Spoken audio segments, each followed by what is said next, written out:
Bonjour, je vais vous présenter dans cette vidéo un petit comparatif entre deux essences de lames de terrasse différentes.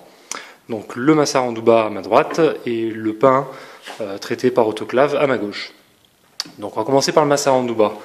Donc le Massaranduba, c'est un bois qui est originaire du Brésil. Donc il a une densité assez importante puisque sa densité est de 1000 à 1100 kg du mètre cube. On le trouve principalement donc, en profilé, donc une face lisse, face rainurée de l'autre, profilé demi-rond. Donc c'est les demi-ronds que nous avons sur l'ensemble de la largeur de la lame. Donc c'est un bois qui est durable, qui est de classe 4, qui convient parfaitement donc, en milieu extérieur.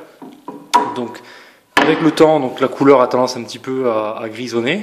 Donc vous pouvez le laisser soit grisonner, soit mettre un produit dessus de traitement, un saturateur ou un protecteur anti-UV. Et c'est un bois qui s'adapte parfaitement dans nos régions.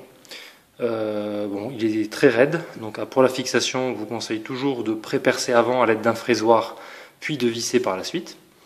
Et avec ce mode de fixation, donc on est parti pour une terrasse sur une longue longévité. L'échantillon d'à côté, c'est une lame en pin traitée par autoclave de couleur marron, puisque dans le traitement par autoclave, on trouve généralement soit les traitements verts, soit les traitements marrons. Donc c'est des lames ici qui sont traitées jusqu'au cœur.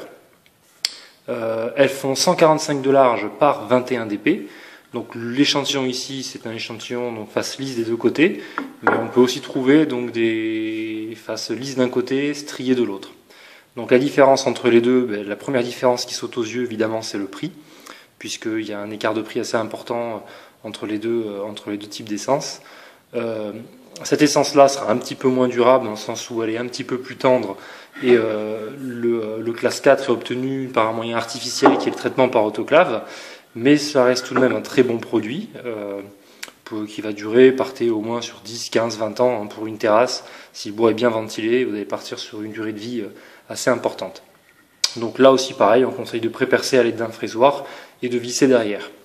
Donc sous les échantillons, on voit un petit aperçu de lame en Massaranduba, donc vissée sur des lambourdes avec un espacement donc, entre chaque lame pour prévoir d'anticiper donc, les phénomènes de gonflement ou de rétractation du bois.